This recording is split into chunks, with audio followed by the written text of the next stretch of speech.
Para pemirsa Suyanto.id, dimanapun Anda berada, mudah-mudahan selalu sehat walafiat.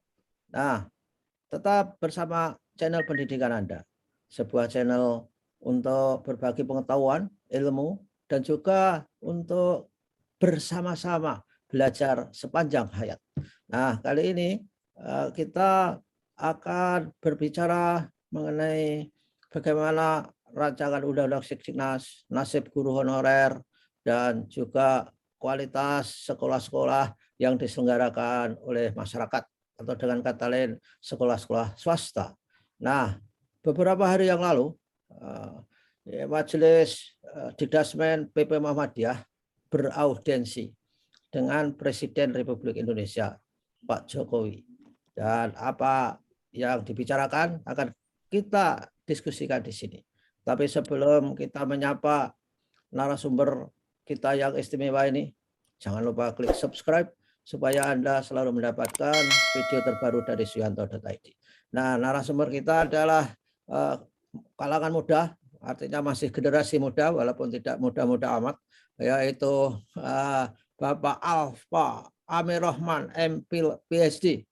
Dan karena itu saya tidak akan menyebut Bapak, ini Mas saja, karena beliau adalah jauh di bawah saya dari segi usia. Tapi kalau dari segi pengetahuan, saya kira sudah jauh lebih tinggi dari saya. Nah, kita sapa dulu. Assalamualaikum warahmatullahi wabarakatuh, Mas Alfa. Waalaikumsalam, Prof. Suyanto. Apa kabar, Pak? Mohon maaf lahir dan batin ini. Oh ya, masih suasana maaf lahir batin. Nah, begitulah jadinya Mas Alfa. Mas Alfa ini, saudara pemirsa, adalah Sekretaris Majelis Dikdasmen PP Muhammadiyah.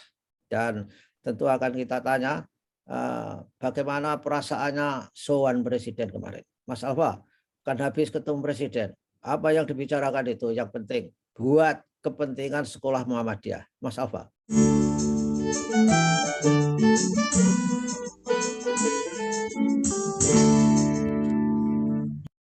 Terima kasih Pak Suyanto, pemirsa. Kemarin saya bersama-sama dengan kolega-kolega dari Aliansi Penyelenggara Pendidikan Indonesia, dari PGRI, dari Hisminu, dari Majelis Pendidikan Kristen, Majelis Nasional Pendidikan Kristen.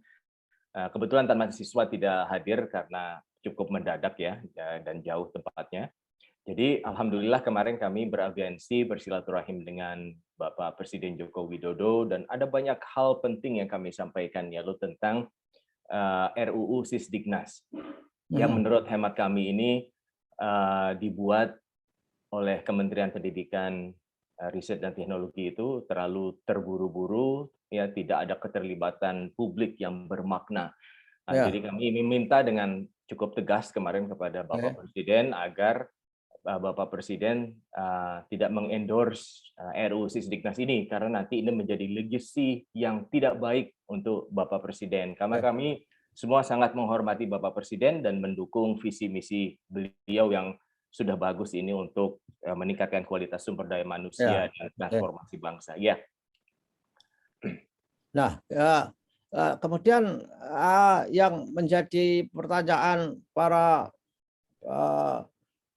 bukan para pemirsa, tapi siang audiensi di situ, APPE, itu beda-beda atau sama apa yang dipertanyakan kepada Presiden, Mas? Ya, beda-beda ya. Kalau dari kami, dari Majelis Pimpinan Pusat Muhammadiyah, kami menyuarakan tentu saja kepentingan sekolah-sekolah Muhammadiyah ya. Salah satunya di situ disebutkan di RUU itu bahwa peran serta sekolah-sekolah berbasis masyarakat itu tidak masuk di dalam batang tubuh ya, tapi nanti akan diberikan diatur dalam peraturan selanjutnya. Nah, ini kami minta supaya peran serta sekolah-sekolah berbasis masyarakat ini betul-betul dimasukkan di dalam RUU Sisdiknas, menjadi mitra dari pemerintah, bukan hanya menjadi sekedar eksekutor kebijakan pemerintah, tapi juga menjadi mitra.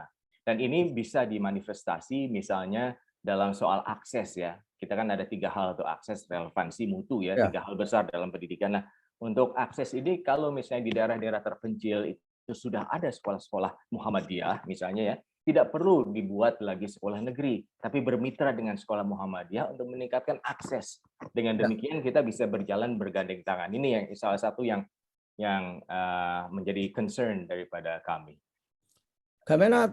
bagaimana tanggapan Presiden, Mas Alfa, dalam hal ini? Tanggapan Adakah? Presiden, ya mohon izin yang tercetus dari beliau itu, waduh saya ini tidak tahu kalau RUU Undang-Undang Sisdiknas ini sedang akan direvisi. Nah, itu terus terang kami agak terheran-heran juga ya, bagaimana Menteri tidak sampai mengupdate presidennya untuk hal yang sangat luar biasa penting ini untuk nasib anak bangsa kita ke depan. Tapi kami tentu saja berprasangka baik ya, mungkin karena Presiden dan Menteri sama-sama sibuk, jadi mungkin belum menyentuh soal ini. Ya, luar biasa ya. Jadi ketika Majelis Dikdasmen dalam hal ini bersama-sama teman-teman yang lain dari Katolik, Kristen, kemudian PGRI ke sana, itu sangat disambut positif Presiden dalam arti bahwa ini merupakan suatu hal untuk memberi masukan yang penting. Apakah begitu kelihatannya dari bahasa tubuhnya? Gimana? Ya. Beliau sangat concern, sangat mendengar betul-betul penjelasan dari kami satu persatu, Prof. Suyanto. Bahkan beliau mengatakan demikian, mengatakan begini, untung Bapak Ibu hadir. Kalau Bapak Ibu hadir, mungkin saya tidak tahu persoalan ini. Jadi beliau menyampaikan itu juga, selain yang tadi itu beliau menyampaikan itu ke kami, untung Bapak Ibu hadir di sini. Alhamdulillah.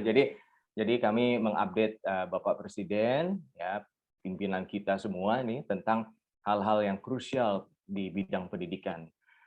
Begitu, Prof. Suyanto. Lalu Ya. ada hal lagi juga yang kami sampaikan juga mengenai guru P3K. Ya, kami sampaikan bahwa kami sudah RDPU dengan DPR, dan DPR juga sudah rapat kerja dengan menteri, ya menteri terkait, dan disampaikan oleh Komisi 10 harapannya itu agar dibuat peraturan khusus ya masa transisi di mana guru-guru swasta yang lulus P3K ini ya bisa kembali ke sekolah asal. Nah, ini kami mendesak, memohon kepada Bapak Presiden untuk memperhatikan hal ini agar bisa diakselerasi eksekusi ini, ya agar tidak menggantung nasib guru-guru P3K yang sekarang kelihatannya semakin tidak jelas ini. Terima kasih. Oh, ya, oke. Apakah Presiden memberikan petunjuk teknis, Mas, soal guru-guru P3K, soal SDM, atau soal apa saja yang terkait dengan guru misalkan? Ada pembicaraan itu nggak? Ya, Pak Presiden secara umum mengatakan bahwa beliau mengapresiasi dukungan kita semua ya untuk visi misi beliau meningkatkan sumber daya manusia ya dalam rangka mentransformasi bangsa menjadi bangsa yang lebih maju lagi. Tentu saja beliau mendukung ke arah sana dan mencatat poin per poin yang kami sampaikan, dan beliau mengatakan karena beliau tidak tahu ya bahwa undang-undang ini akan direvisi, dan beliau menyampaikan, Prof. Yanto mohon izin, pada saat kemarin itu Mensesnek menyerahkan secari kertas kepada Pak Presiden, dan Pak Presiden membaca bahwa RUU Sisdiknas ini sekarang sudah melewati tahap penyelarasan antar kementerian dan sudah masuk dalam proses tahap harmonisasi antar kementerian dan akan diajukan oleh Kemhumham menjadi salah satu prolegnas prioritas 2022. Nah, kami terus terang sangat terkejut mendengar itu, artinya Bapak Presiden sepertinya tidak mengetahui proses dari awal dan sekarang tahu-tahu sudah dalam proses di ujung akan diserahkan kepada DPR. Tapi beliau berjanji akan memanggil menteri terkait, dan pada saat selesai audiensi sambil kita berjalan keluar, beliau juga mengatakan bahwa memang tidak haruslah ganti menteri lalu ganti kebijakan, ganti undang-undang ya, tidak harus selalu seperti itulah. Beliau sempat menyatakan statement seperti itu, dan saya kira itu statement yang penting ya bagi kita semua para pemangku kepentingan mengenai kondisi psikologis di antar elit pemimpin kita supaya kita bisa memahami dan bisa juga menyamakan persepsi dan derap langkah kita ke depan untuk menyikapi situasi yang saya kira cukup genting dan penting ini, begitu Prof. Suyanto.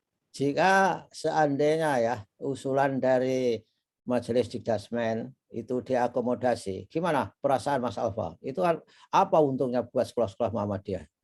Yang jelas bukan hanya untuk sekolah Muhammadiyah, tapi juga sekolah-sekolah berbasis masyarakat lainnya itu akan mendapatkan pengakuan ya kepastian ya bahwa kita ini memang betul-betul bermitra dengan pemerintah, dan pemerintah di jajaran teknis eksekutornya juga tidak akan menganaktirikan kita.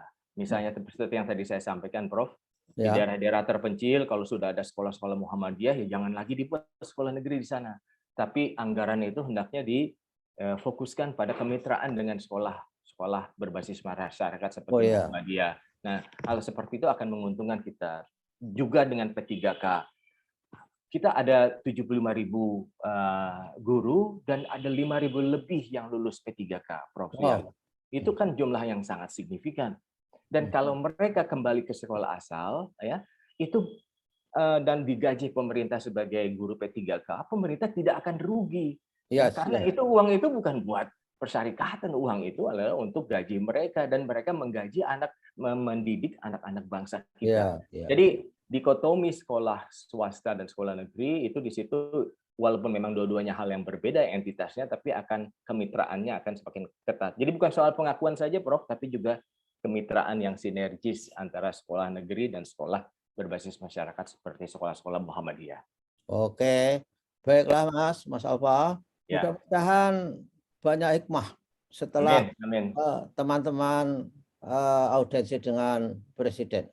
Ya, kami sendiri sangat senang, Prof. Kami Ya. juga kemarin mendoakan Presiden kita ini agar selalu sehat ya dan Amin. selalu tetap semangat dalam memimpin bangsa ini, terutama di sektor pendidikan. Beliau tetap tune in dan memberikan perhatian khususnya. Oke, terima kasih. Amin. Sama-sama, amin. Insya Allah kita semua mendukung peningkatan SDM yang prima sebagaimana dicita-citakan oleh Bapak Presiden. Terima kasih atas Amin. kehadirannya, Mas Alfa. Terima kasih sama-sama, Prof. Yanto. Waalaikumsalam warahmatullahi wabarakatuh. Amin. Terima kasih. Siap.